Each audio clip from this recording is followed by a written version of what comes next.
올바로 신앙생활하는데 필요한 두 가지 중요한 도구가 있습니다. 하나는 성경이요, 다른 하나는 기도입니다.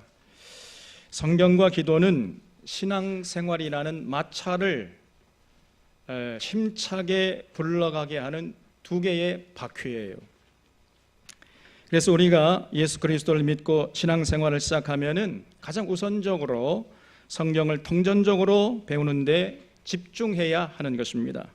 성경을 통해서 하나님의 마음을 헤아리고 진리를 깨달아서 진리로 무장하는 일을 절대로 게을리 해서는 안 되는 것이죠. 그리고 이제 그 다음에는 하나님께 나가서 기도하는 시간을 반드시 가져야 하는 것이에요. 성경 공부가 중요하고 기도가 중요한데 조금 더 붙여야 돼요. 기도가 중요하되 더 중요한 것은 기도를 올바로 해야 한다는 것입니다. 성경을 올바로 읽고 올바로 해석하고 올바로 적용하는 것이 중요한 것처럼 기도도 올바로 하고 그 기도의 내용이 올바라야 한다는 것이에요. 기도를 올바로 해야 결국 우리의 삶이 건강한 것입니다. 기도가 올바르지 않으면 건강한 신앙생활, 건강한 삶을 살 수가 없어요. 그래서 이 기도와 우리의 삶이 굉장히 밀접한 관계가 있는 것입니다. 왜 그래요?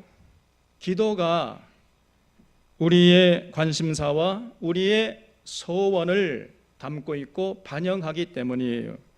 우리는 우리의 관심사와 우리의 소원을 가지고 하나님께 나가서 아뢰는 것이죠. 그게 기도잖아요. 아무런 관심도 없고 원치도 않는 것을 하나님께 나가서 이루어달라고 기도하고 간구하는 이런 사람이 있습니까? 그런 사람은 없는 거지요. 우리는 모두 우리 마음의 소원과 관심사를 가지고 하나님께 나가서 아뢰는 것입니다. 이런 면에서 기도의 내용이 바로 그 사람의 관심사요, 그리고 그 사람의 삶을 대변하는 것이라 이렇게 말해도 틀림없어요. 여러분이 기도하고 있는 그 기도의 내용이 무엇인지 한번 살펴보세요. 그러면은 지금 내가 어디에 관심이 가 있고 내 삶이 지금 어떠한지를 우리가 객관적으로 평가할 수 있다 그 말이죠. 그래서 여러분 그 기도의 내용이 나의 관심사요, 내 삶의 내용이요, 내 삶의 모습인 것입니다. 기도가 건강하다는 것은 우리의 관심사와 우리의 소원이 건강하다는 반증이에요. 우리가 관심 가져야 할 것에 관심 갖고 우리의 소원이 참 하나님의 소원과 일맥상통하고 있다는 것을 우리에게 증거해 주는 것입니다. 이 때문에 우리의 삶이 건강하다는 것을 간접적으로 우리에게 알려주는 바로미터가 되는 것이에요. 반대로 기도가 건강치 못하다고 한다면은 그러면 그 우리의 관심사와 우리의 소원이 건강하지 못하다는 것이고, 그러면 그 사람의 삶이 건강하지 못한다는 것을 우리가 벌써 짐작할 수가 있는 것이에요. 그러므로 우리들이 기도하는 것도 중요하지만은요, 정말 기도를 올바로 제대로 잘 하는 것이 너무너무 중요한 것입니다. 예나 지금이나 기도를 잘못 가르치고 잘못 기도하는 사람들이 우리 주변에 너무나 많기 때문이에요.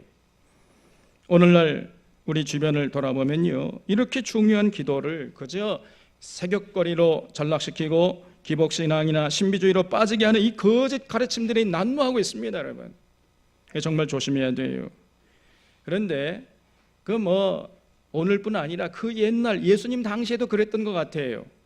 그래서 예수님께서는 특별히 이 기도에 대해서 너희들이 기도할 때 이렇게 기도하라, 아주 기도에 대해서는 자세하게 아주 그냥 그렇게 가르쳐 주셨어요. 이것을 우리가 주기도문이라 합니다. 주님이 가르쳐 주신 기도, 주님께 드리는 기도라는 말이 아니고 주님께서 우리에게 가르쳐 주신 기도, 그래서 주기도문이라 하는 것이에요.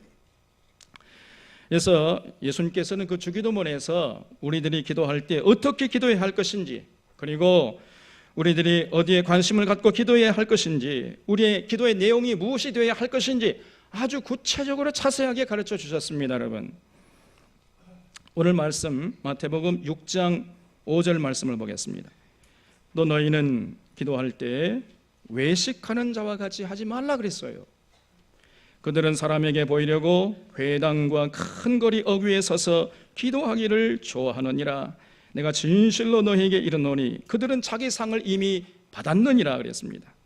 당시에 서기관들과 바리새인들은요, 기도를 열심히 했어요. 많이 하고 자주 하고 깊이 하고 또 길게 하고 기도에 열심히 했습니다마는 오히려 예수님께서는 그런 그 바리새인과 서기관들을 아주 질색팔색 아주 싫어하셨습니다. 이 독사의 새끼들아, 이렇게 말씀하셨어요. 왜냐? 왜 그래요 도대체? 그렇게 기도를 많이 하고 자주 하는 그 바리새인 서기관들을 왜 그렇게 예수님이 그렇게 미워하고 싫어하셨습니까, 여러분? 그들은 기도를 하긴 했습니다만 잘못 기도하는 거예요.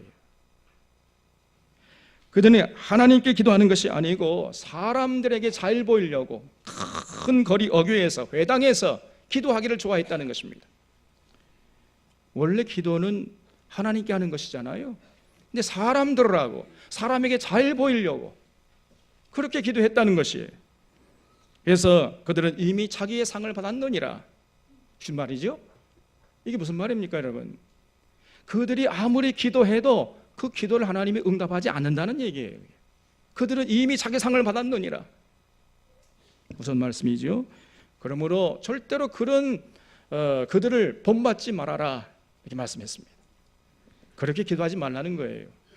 그래서 6절에 너는 기도할 때 내 골방에 들어가 문을 닫고 은밀한 중에 계신 내 아버지께 기도하라. 은밀한 중에 보시는 내 아버지께서 갚으시리라 그랬습니다. 여러분, 예수님의 가르침 뭐냐? 기도는 어디서 하라고 그랬어요? 골방에서 하라는 거예요. 골방. 골방이 기도의 최적의 장소라는 것입니다. 왜 그렇게 골방을 강조하세요? 골방을 강조하신 이유는 기도의 본질과 목적에 가장 부합된 장소가 바로 골방이기 때문이라는 것이에요. 골방은요, 집중해서 오직 하나님 바라보고 기도할 수 있는 장소를 제공해 주잖아요. 아무도 없잖아요. 사람들하고 기도하는 게 아닙니다. 오직 하나님 바라보고 하나님께 기도할 수 있는 장소를 제공하기 때문에 골방에서 기도하라, 그렇게 말씀하신 것이에요. 여러분, 지금 예수님은 기도할 때 사람들하고 기도하는 것, 그건 곤란하다는 것입니다. 그 외식하는 것이라는 거예요. 그게 오직 하나님 바라보고 하나님께 기도하는 것이 중요하고 바로 그것이 기도의 기본이요 기도의 본질임을 우리에게 강조하시는 것이에요. 우리 사론의 성도들은 언제나 이 기도의 기본을 잊지 말고 기도할 수 있기를 주님의 이름으로 부탁을 드립니다. 여러분, 7절 말씀에 또 기도할 때에 이방인과 같이 중언부언하지 말라 그랬어요. 그들은 말을 많이 해야 들으실 줄 생각하느니라. 그러므로 그들을 본받지 말라. 구하기 전에 너희에게 있어야 할 것을 하나님 너희 아버지께서 아시느니라. 이 말씀도 정말 중요한 말씀이에요. 우리가 이 말씀을 뼈속 깊이 새겨야 하는 것입니다. 기도할 때는요, 중언부언하지 말라 그랬습니다. 중언부언이라는 말은요, 같은 말을 계속 반복하는 것이에요. 우리 하나님 바쁘세요. 바쁘신 분 앉혀놓고 한 말 또 하고 또 하고 또 하고, 그러면 굉장한 신뢰 아닙니까, 여러분? 중언부언하지 말아라.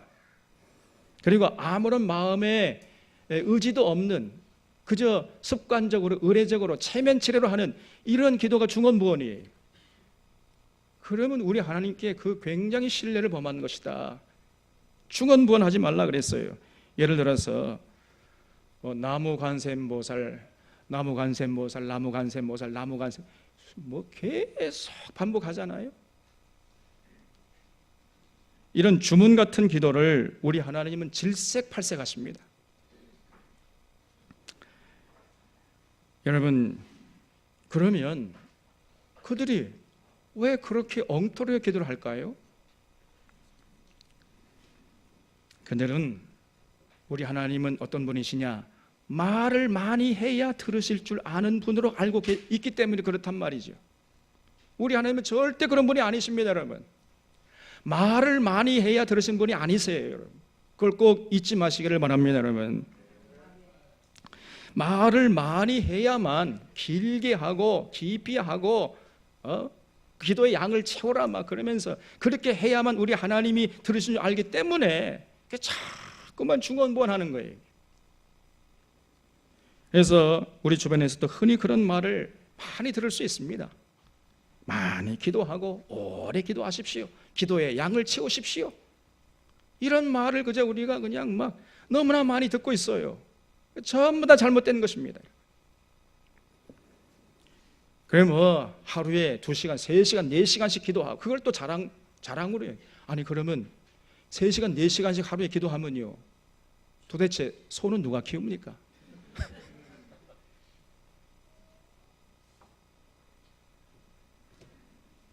그러니까 그런 순진한 성도들이 기도의 양을 채우기 위해서 2시간, 3시간, 4시간 해야 되니까 말이죠. 한 말 또 하고 한 말 또 하고 아무런 마음의 소원이나 관심도 없는 그런 의미 없는 말을 그저 하나님 앞에 쏟아놓고 있는 것이 중언부언하는 것입니다. 예수님께서는 그런 자들을 본받지 말라 그랬습니다. 우리 하나님은요, 말을 많이 해야 들으신 분이 아니십니다. 우리들이 필요한 것은 우리들이 구하기도 전에 있어야 할 것을 아신다고 그랬잖아요. 예수님께서 분명히 말씀했습니다. 구하기 전에 너희에게 있어야 할 것을 이미 아시느니라. 이 말씀을 잊지 마세요. 우리 하나님이요, 이미 우리에게 필요한 모든 것을 다 알고 계십니다. 있어야 할 것을 이미 다 알고 계세요. 구하기도 전에. 우리의 조그마한 신음에도 응답하시는 하나님이신 줄로 믿으시기 바랍니다, 여러분. 그래서 하나님 앞에 드리는 기도는요, 많은 말이 필요 없는 것입니다. 오래 기도하고 깊이 기도하고 그런 거 없어요.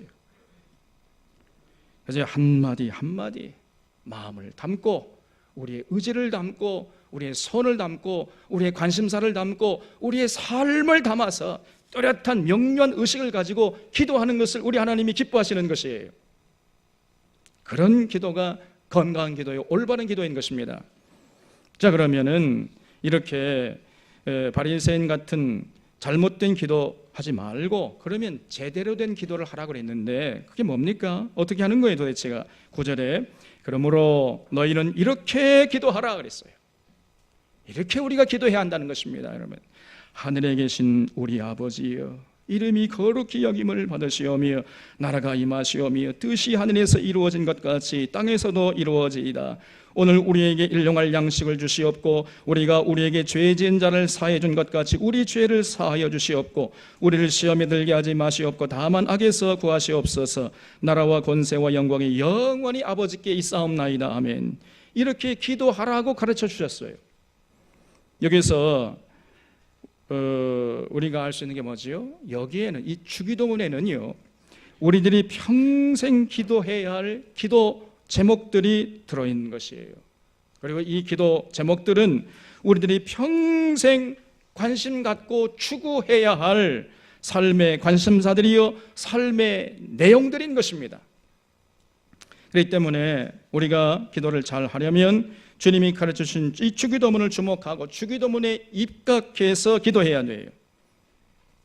먼저 예수님은 우리들이 기도할 때 하늘에 계신 우리 아버지여 이렇게 기도를 시작하라고 가르쳐 주셨습니다.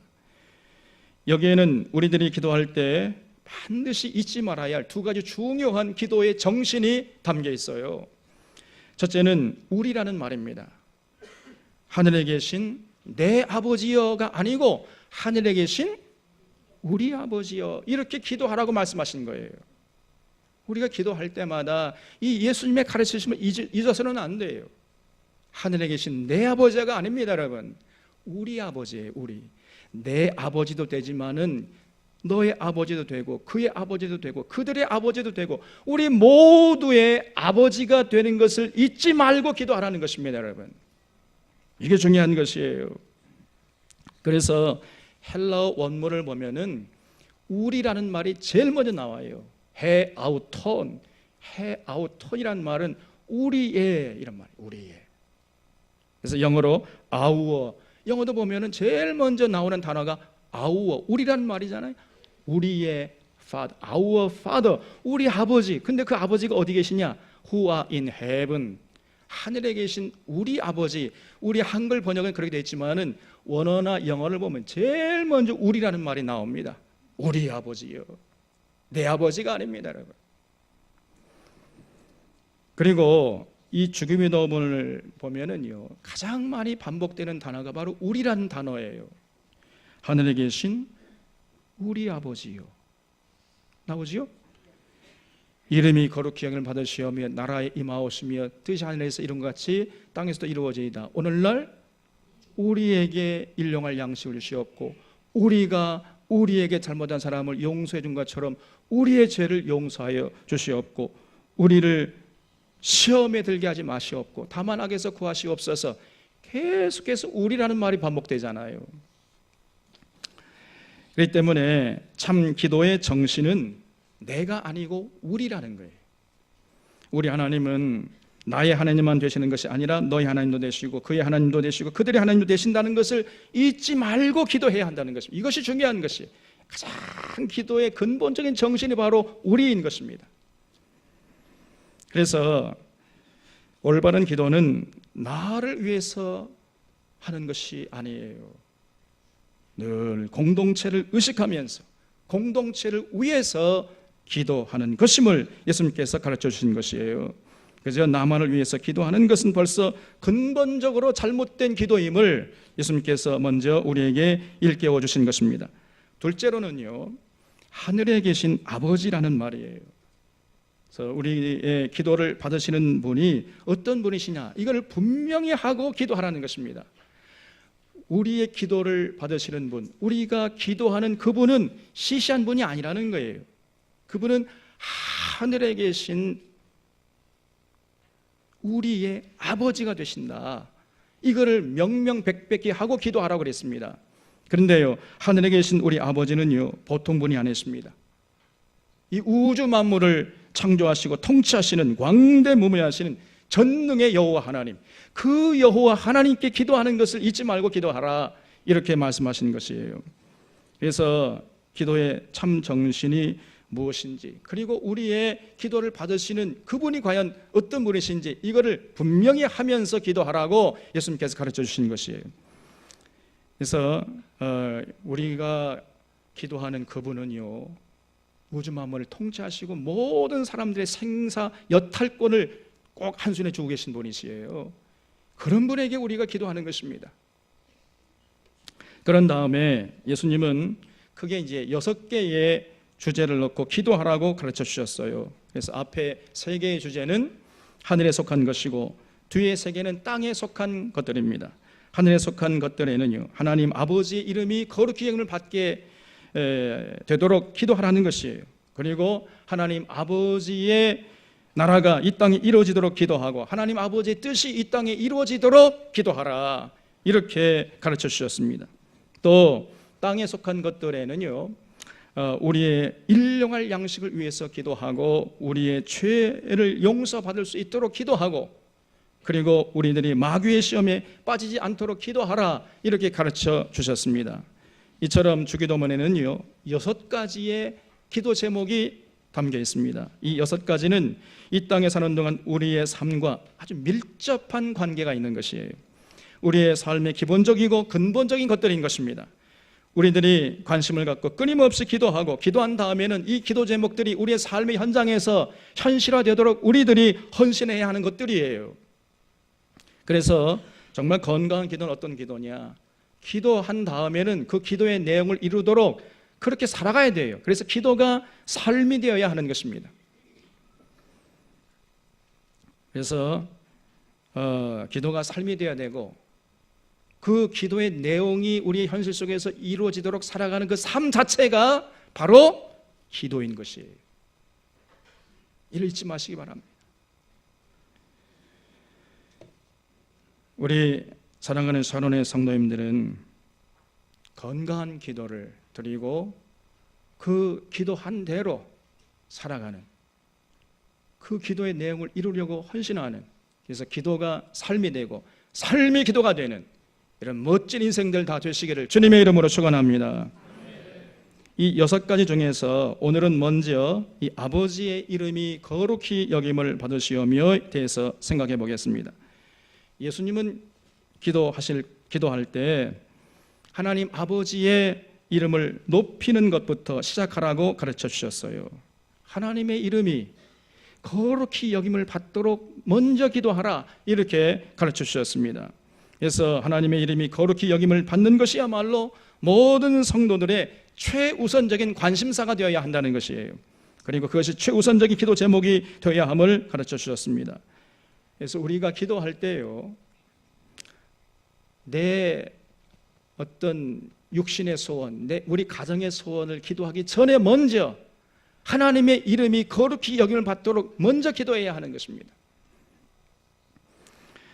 하나님의 이름이 거룩히 여김을 받도록 하나님의 이름을 높이는 그런 것이야말로 우리 인생에서 가장 중요한 과제가 되어야 하는 것이고, 이것이 우리 기도 제목의 최우선순위에 위치해 있어야 한다는 거예요. 자, 그러면 그 이유가 무엇입니까? 왜 예수님께서 너희들이 기도할 때 하나님 아버지의 이름이 거룩히 여김을 받을 수 있도록 그렇게 제일 먼저 기도하라고 가르쳐 주셨을까요? 이름이 중요하기 때문이에요, 여러분. 이름에는 그 존재의 모든 것이 농축되어 있는 것입니다. 세종대왕이라는 이름 속에는요, 그분의 됨됨이와 그분의 성품과 그분의 업적이 빠짐없이 들어있잖아요. 그래서 우리가 세종대왕 딱 그 이름을 들으면은 그분의 됨됨이와 그분의 인격과 인품과 그분의 업적을 우리가 생각할 수 있는 거예요. 이름이 이렇게 중요한 것입니다, 여러분. 마찬가지로 하나님의 이름에는 하나님의 모든 속성이 거기 다 들어있는 것이에요. 우리는 하나님의 이름을 통해서 하나님의 전능하심과 그 하나님의 거룩하심과 그 하나님의 사랑하심과 그 하나님의 은혜를 생각하게 되는 것이에요. 그렇기 때문에 우리는 결단코 그 하나님의 그 이름에 먹칠을 하면 안 되는 거죠. 그 하나님의 이름이 거룩히 여김을 받도록 우리가 기도하고 그렇게 우리가 살아가야 한다, 그 말이죠. 자, 그러면 하나님 아버지의 이름이 거룩히 여김을 받도록 기도하는 것이 구체적으로 무엇을 어떻게 하라는 것일까요? 첫째는 하나님의 이름을 함부로 불러서는 안 된다는 것입니다.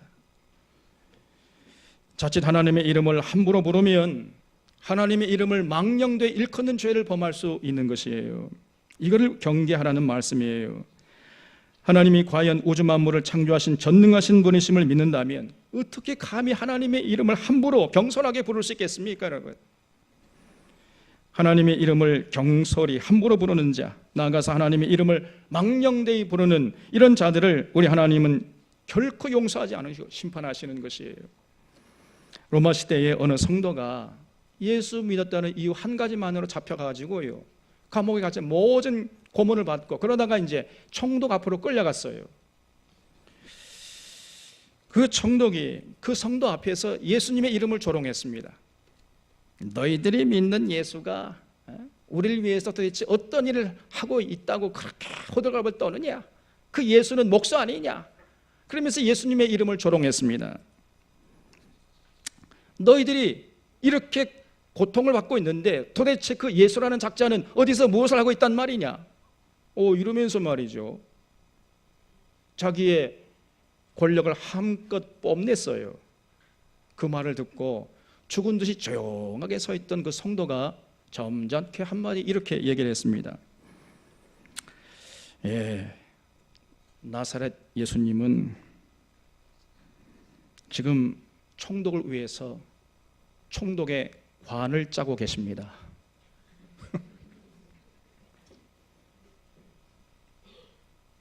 그 다음 날 그 총독이 아침에 일어나지 못하고 죽었습니다. 우리는 하나님의 이름을 함부로 부르지 말아야 하고 망령되이 일컫지 말아야 합니다. 어떤 사람은요, 야, 하나님을 믿을 바에는 내 주먹을 믿어 이거사, 그러면서 하늘을 향해서 막 주먹을 흔들어요. 아주 어리석은 사람입니다, 여러분. 야, 뭐 그렇게 교회 열심히 다니냐? 교회 가면 밥이 생기냐? 떡이 생기냐? 그러면서 하나님의 이름을 조롱합니다. 이런 자들은요, 무서운 심판을 자초하는 아주 어리석은 자들인 것이에요. 절대로 그런 자들을 여러분 그들의 말에 귀를 기울이지 않기를 바랍니다. 둘째로 그 아버지의 이름이 거룩히 여김을 받으시오며 이렇게 기도하라는 것은 우리가 하는 모든 일들을 통해서 그 하나님의 이름이 높아지도록 하나님의 이름에 그 영광이 돌려지도록 하라는 말씀이에요.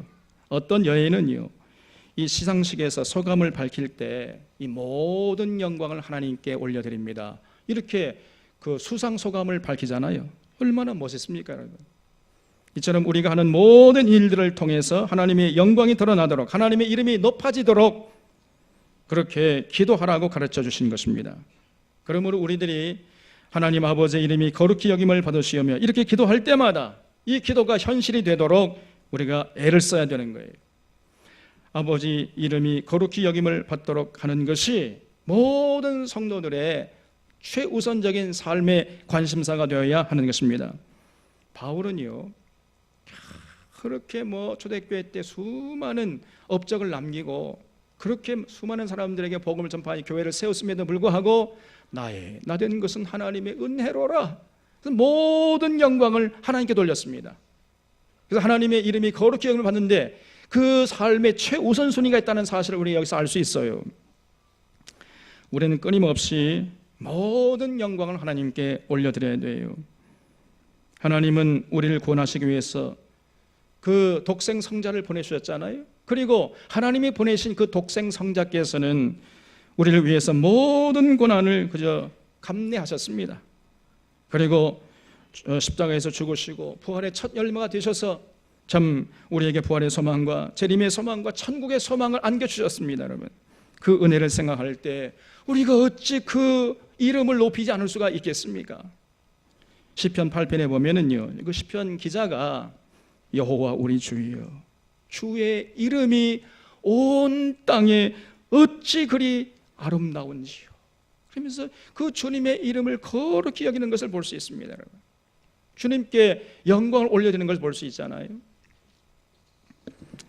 우리는 한평생 그 하나님의 이름을 높이는 데 집중하고 헌신해야 하는 것입니다. 그런 사람이 진실로 아름다운 사람이에요. 우리가 맡은 일들을 열심히 감당하는 것도 중요하지만 더 중요한 것은 열심히 감당한 그 다음이에요. 우리가 맡은 일들을 성공적으로 잘 수행하는 것 중요하지만 더 중요한 것은 우리가 맡은 일을 잘 수행한 그 다음, 그것이 더 중요한 것입니다. 그때 어떻게 우리가 처신하는가, 이게 중요한 것이에요. 우리가 모든 일들을 성공적으로 감당한 다음에 모든 영광을 하나님께 올려드려야 돼요. 그래서 하나님의 이름을 높여드려야 하는 것입니다. 그런데 어떤 사람들 보면요, 하나님께 돌아갈 영광을 자기가 취하고 하나님의 자리에 자기가 앉아 있어요. 또 이렇게. 왜 그런 어리석음을 범하는 것입니까? 하나님의 이름이 거룩히 여김을 받도록 기도하라는 이 예수님의 가르침을 지금 마음에 새기지 않고 있기 때문이에요. 그가 하는 기도가 잘못된 기도이기 때문에 지금 그런 어리석은 짓을 범하고 있는 것입니다. 어떤 분은요, 십자가 목걸이를 떡 하고 시장에 가요. 아니면 시장에 갈 때 목걸이 하고 갑니까? 또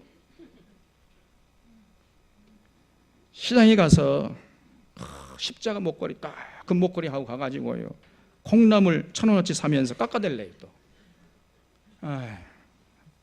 아니 콩나물 1,000원어치 사면서 깎아달라고 하니 얼마나 난감합니까? 도대체 얼마를 깎아줘야 되는 거예요? 그게? 어떤 분은요, 사과 10,000원어치 사면서 하나 더 달라고 그래요. 애 누리 없는 장사가 어디 있느냐? 10,000원에 10개라고 그러면요, 11개 주세요. 안 된다고 그러면요, 자기가 막 뺏어가지고 억지로 봉투에 집어넣어요. 그리고 막 도망쳐. 여러분, 시장에서 좌편을 벌려놓고 장사하는 분이 그 10,000원어치 팔면 얼마나 이문을 남긴다고 그렇게 깎습니까? 제발 그런 짓 좀 하지 마세요. 그렇게 그냥 막 억지로 뺏어가지고 도망치니까 그 뒤를 바라보면서 상인들이 저런 사람들이 교회 다닌다니, 저러니까 내가 교회를 안 다니는 거야, 내가 저러니까 교회가 싫은 거야, 이렇게 얘기를 하잖아요. 이런 사람들은 예수님의 이름에 먹칠을 하기로 작정한 사람들이에요. 그럴 때는요, 그 십자가 목걸이 떼고 저를 상징하는 그 목걸이 달고 가서 좀 하세요. 좀. 이건 농담이고, 제발 그런 짓 좀 하지 말라. 어떤 여성분들이 교회 다니는데 십자가 목에 다 반지 끼고 말이죠, 백화점 가가지고 막 그 옷가게에 들어가 이 옷 저 옷 입어보고 그냥 온갖 것 입어본 다음에 마음에 드는 것 딱, 이거 얼마요? 예, 얼마입니다. 그러면은 반으로 깎아주시오. 갑자기 절반으로 그냥 값을 후려쳐요. 그냥 네, 그래야 사겠습니다. 안 된다 그러면요, 그래요? 그럼 다음 집에 가보자. 그리고 가버려 또. 그러니까 그 뒤에 대고, 예, 재수 없다, 이제 소금 뿌려라, 소금 뿌려. 왜 이런 짓을 하고 다니는지 모르겠습니다. 그러면서 예수 믿는다는 거예요.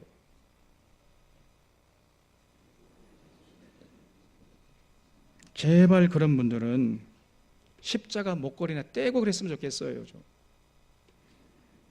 십자가 목걸이를 했으면 행동을 조심해야 하는 것입니다.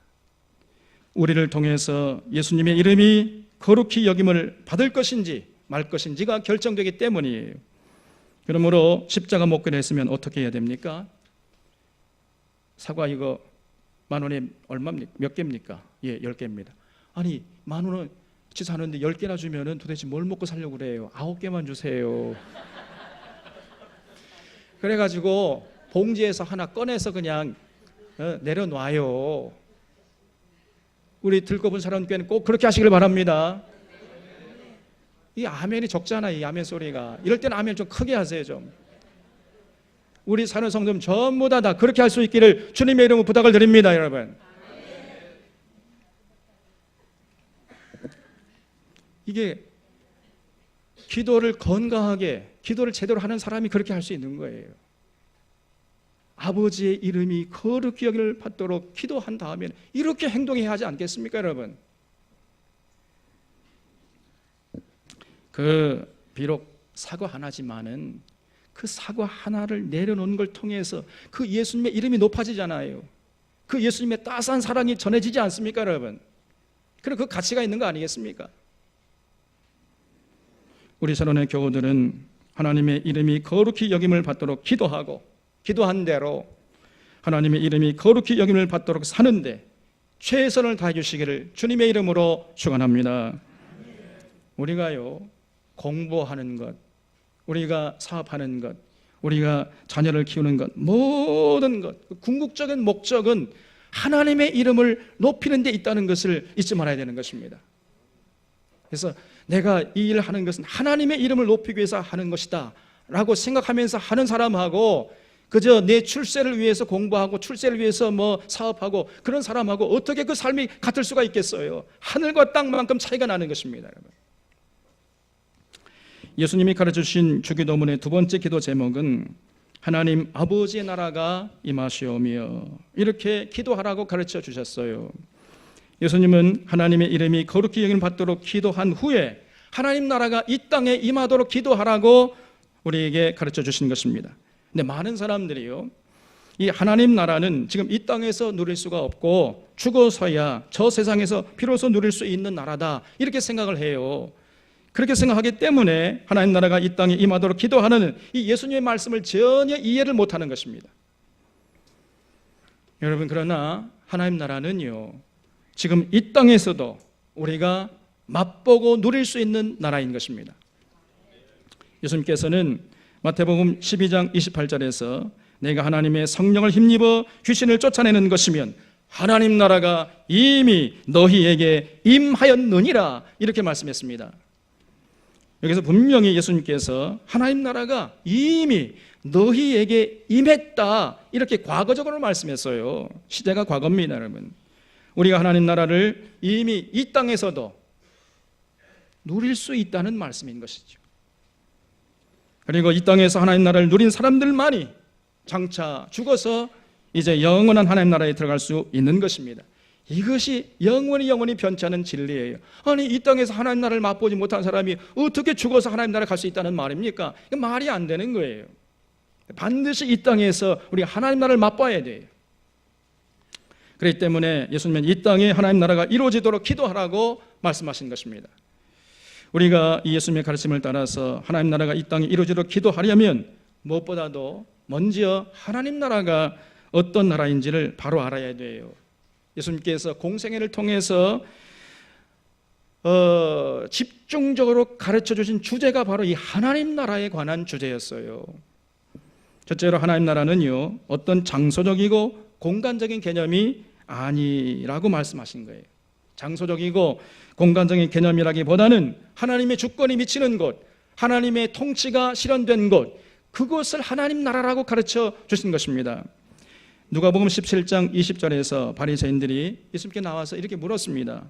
하나님 나라가 어느 때에 임하나이까? 이렇게 물었을 때 예수님께서 하나님 나라는 볼 수 있게 임하는 것이 아니니라 그랬어요. 또 하나님 나라는 여기 있다 저기 있다 할 수 있는 것이 아니라고 그랬습니다. 하나님 나라는 너희 안에 있느니라 이렇게 말씀했어요. 너희 안에 있다는 말이 영어로 하면 인유가 아니고 어멍유예요.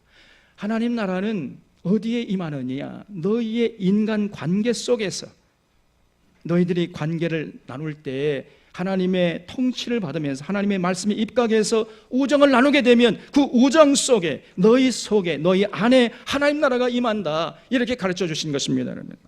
그래서 우리 하나님 나라는 눈으로 볼 수 있게 임하는 공간이나 장소가 아니라는 것이에요. 또 요한복음 3장을 보면은 니고데모가 이 예수님을 은밀하게 이제 밤에 찾아오잖아요. 그 니고데모에게 예수님께서 말씀했습니다. 진실로 내게 이르노니 사람이 물과 성령으로 거듭나지 아니하면 하나님 나라를 볼 수도 없고 들어갈 수도 없느니라, 이렇게 말씀했어요. 그러니까 이 니고데모가 도대체 그 말씀을 이해하지 못하는 거예요.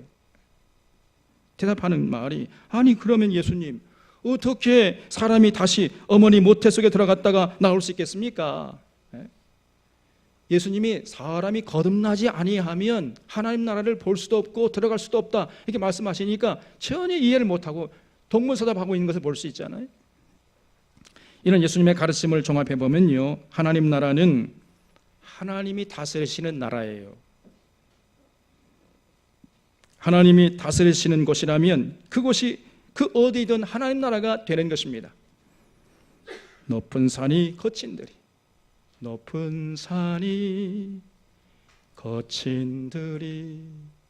초막이나 궁궐이나 내 주 예수 그다음 뭐지요? 모신 곳이 그 어디나 하늘나라. 내 주 예수 모신 곳, 그곳이라면 그곳이 그 어디나 하늘나라가 된다는 거예요. 그것이 높은 산이든지 거친 들이든지 초막이든지 궁궐이든지 내 주 예수 모신 곳이라 한다면 그것이 하나님 나라다, 이렇게 가르쳐 주신 것입니다. 그래서 그 주님을 모시고 그 주님의 통치를 받고 주님의 다스리심을 받는 곳, 그곳이라면 그 어디나 하나님 나라가 되는 거예요. 그래서 우리 삶에 이런 하나님의 나라가, 그 하나님의 통치가 실현되면은 우리 삶이 곧 하나님 나라가 되는 것입니다.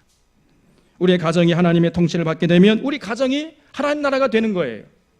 친구들과의 우정 속에서 하나님의 통치가 이루어지면은 그 우정 속에 하나님 나라가 임하는 것입니다. 이렇게 하나님 나라는 하나님이 다스리시는 나라예요. 오늘날 많은 사람들이 이 하나님을 나라를 잘 모르고 그저 자기를 믿고 살아갑니다. 스스로 자기 자신을 다스리면서 살려고 그래요. 그래가지고 마음의 수양도 쌓고 교양도 닦으려고 합니다. 수양 쌓고 교양 닦는 거, 그것이 뭐 의미 없다는 얘기가 아니고 그저 그 자기의 삶이 자기가 왕노릇 하려고 그런다 그 말이에요. 여러분, 그런데 어떻습니까?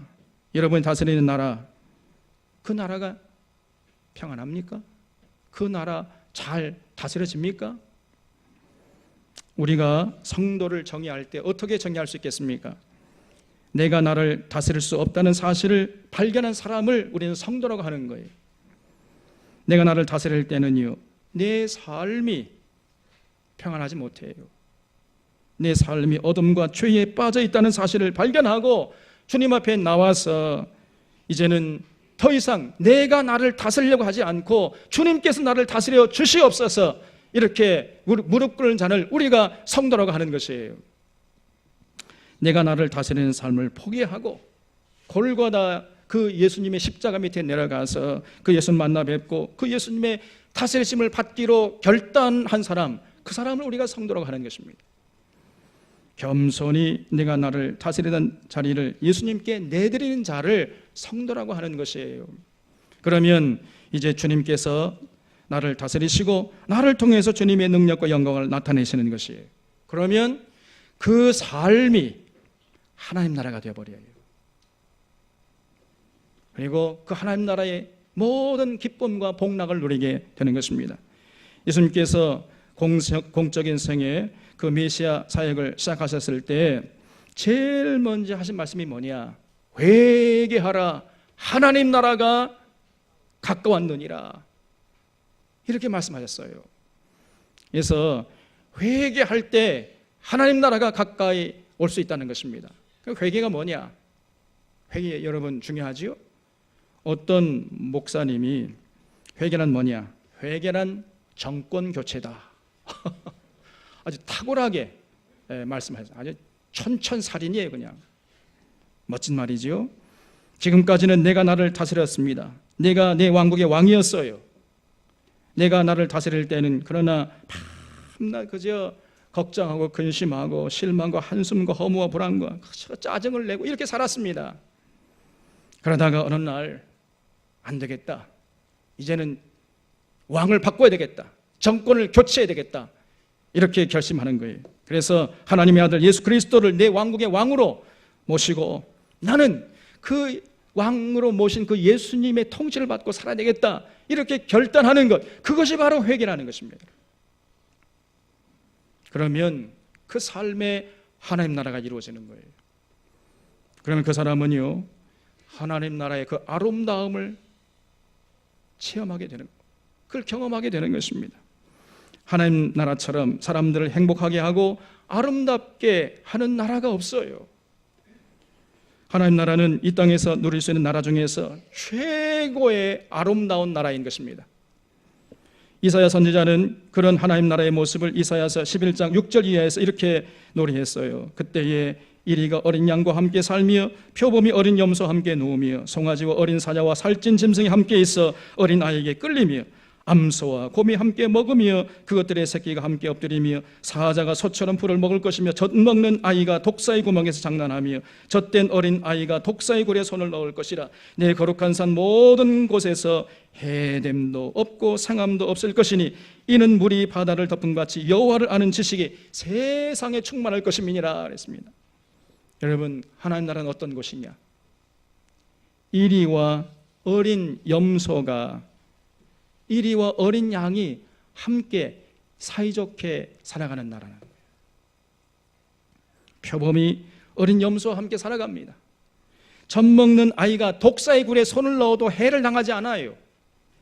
그 누구도 해치지 않고 그 누구도 해침을 당하지 않고 서로 사이좋게 살아가고 더불어 살아가는 그런 나라가 하나님 나라라는 것이에요.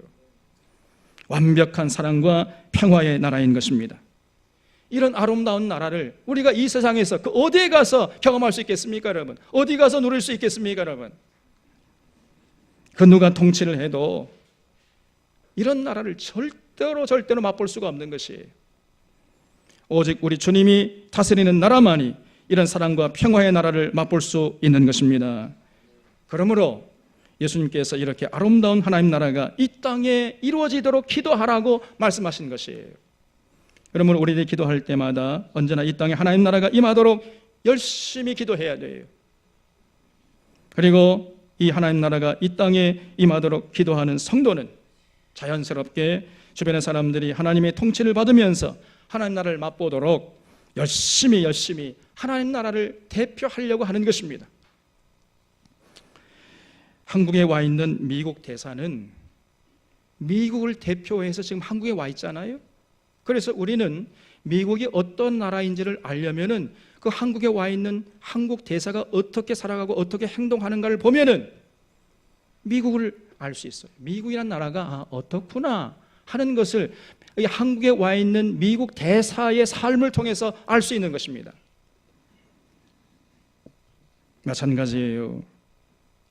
하나님 나라는 그 나라를 대표하고 있는 여러분을 통해서, 바로 우리를 통해서 나타난다는 것을 잊지 말아야 하는 것이에요. 우리가 하나님 나라의 대사임을 언제나 잊지 말아야 하는 것입니다, 여러분. 에베소서 6장 20절에서 사도 바울은 로마 감옥에 갇혀 있는 상황 속에서도 그 당시에 에베소 교인들에게 이렇게 편지를 하고 있어요. 에베소 6장 20절에 이 일을 위하여 내가 쇠사슬에 매인 사신이 된 것은 나로 이 일에 당연히 할 말을 담대히 하게 하려 하심이라. 그래서 내가 쇠사슬에 매인 사신이 되었다, 이렇게 자신을 표현해요. 여러분, 여기서 사신이라는 다른 우리말은요, 대사란 말이에요. 대사. 영어로 하면 엠버서더, 그런 말입니다.